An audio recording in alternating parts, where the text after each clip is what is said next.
oh boy, are we still talking about cameras? We still doing that? Okay, we're doing that. Are we doing that, Jack? Okay. Okay. So you are here because you want to know everything about this little guy here. The Sony. I'm just kidding. I'm not gonna do Sony videos. I'm just kidding. No, Sony, sponsor me. We're talking about this little camera, the Canon M50 Mark II. The very, very infamous, the beginner camera you want to get for filmmaking or for making these videos, YouTube videos, blogs, anything you want. This is what people recommend. This.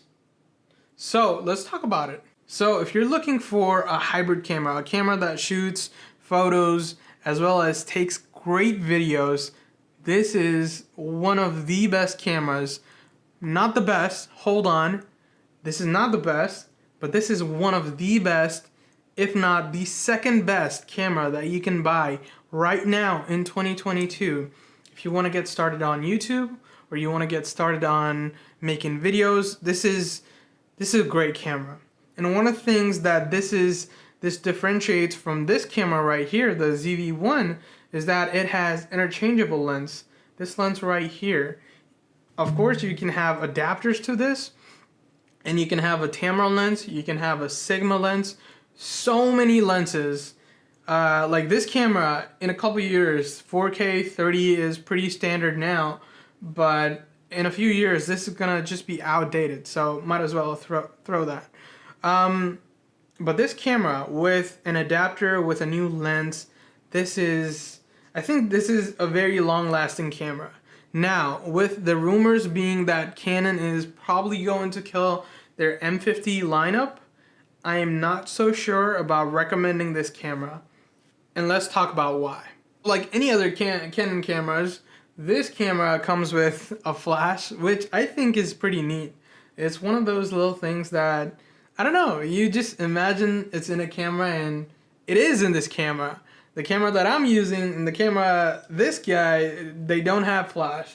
So, not saying that you need flash. A lot of people just want an extra adapter that does the flash by itself instead of this little guy. But it's kind of nice to have this thing on the M50. Now, one of the things that I don't like about this camera is the battery. Like, if you take out the battery on this thing and you try to put it in, sometimes it's so hard to put it in. And yeah, I feel sometimes very frustrated to use this camera. One of the other things that I kind of don't like about this camera is that it only has a flip handle here. The Sony ZV-1 and this guy, this little guy, look at this. Look at this Canon, look at this. Boom, boom. Like, look at that. And if I want to do the same thing in here, like, where is it?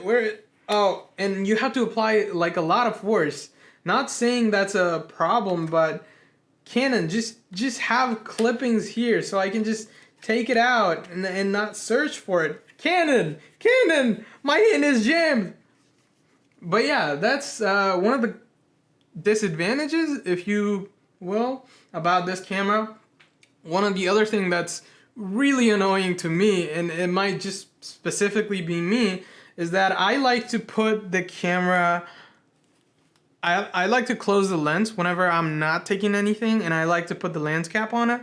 And every time I start my camera, and then I have to rotate this thing, I have to push this little thing, and then I have to rotate. Now, I kind of get that with a picture shooting camera, but this is a hybrid camera. This is a video camera plus a photography camera, so I don't know why that is still there. I just want something like this that just pops out, automatically focuses, ready to go. I don't miss any shots. With this, there's so many, like, you can already tell, there's so many chances of missing a shot because you have to open this thing pretty damn aggressively, or you have to press on this. It's just more time for you not getting that perfect picture or that perfect shot or that perfect B-roll from a coffee cup dripping down. Oh my God, that looks so good, Peter McKinnon. I'm talking about you specifically, you. But yeah, that looks so good. And you can't do that. The ease of access and the ease of use on this camera, this little guy, is not that much as compared to the Sony cameras that I've tried out in the past. Even look at this thing, man. Look at this thing. This is a Nikon photography camera. And like, there's a thing that you can press and you can just rotate, and it's so intuitive. Like, you just turn on the camera and you can just do this.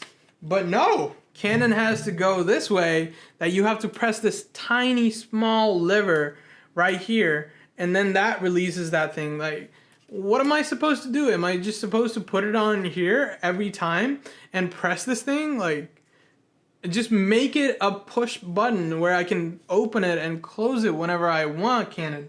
Please do that on the Mark III if you're making that. But yeah, that's one of the pet peeves that I have with this camera, along with a lot of other things, like slow motion at 120 frames per second, but that's in 720p, which kind of feels like a joke to me. That yeah, come on, Canon. It's 2022. I'm gonna switch this one out with that camera in 3, 2, 2, 1. Woo! Now this camera is also shooting at 4K 24 frames per second, because if I didn't, it would just mess this whole video up. But the reason why you're probably seeing me a lot closer to the camera, the setup of the shot is a lot closer, is because of that 1.6 times zoom. So this is at the same focal length as my camera that you just were watching. This one was at 18-19 millimeter focal length. This one is at 18, I believe, right now.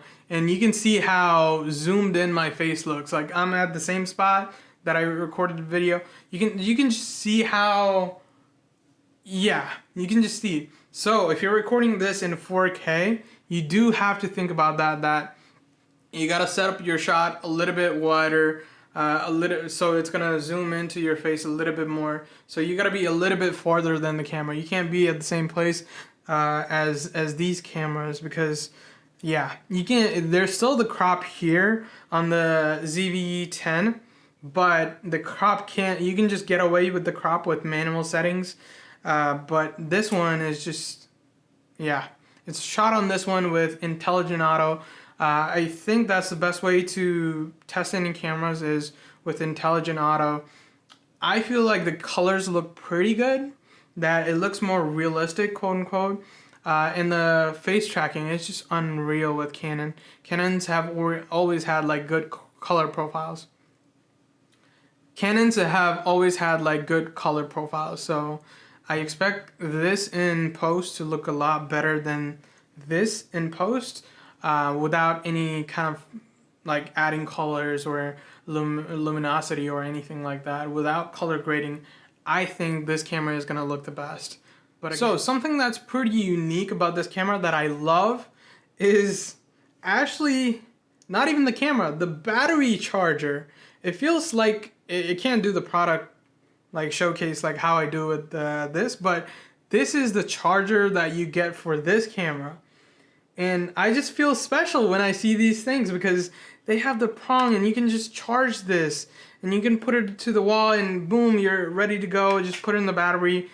It feels like a novelty these days to even get this thing, because on either of the Sony ones, you don't get that. You just get a USB to USB-C or a USB to micro USB cable, and you gotta charge in through here. You can't remove the battery on any of these two cameras and charge them independently. If you are gonna do that, you're gonna have to go to Amazon or any third-party sellers and buy one of these knockoff things for them.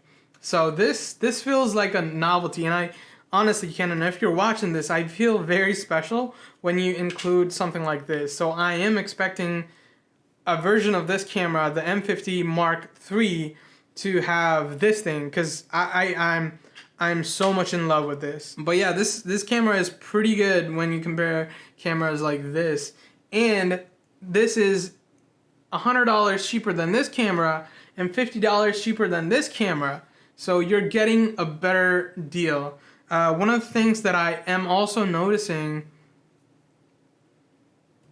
one of the things that I also notice on this camera is when I'm talking, it's just gonna take off the focus. When there's products behind me, it's gonna switch. It's gonna try so hard to switch focus in between these products and my face, and I don't know why it does that, but it's doing a pretty good job right now.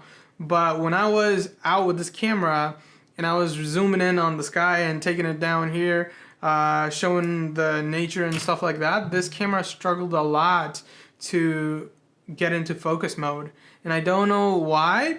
And I would love to see Canon just have a better AF sensor in this camera. A Mark III. I think this is time for Mark III.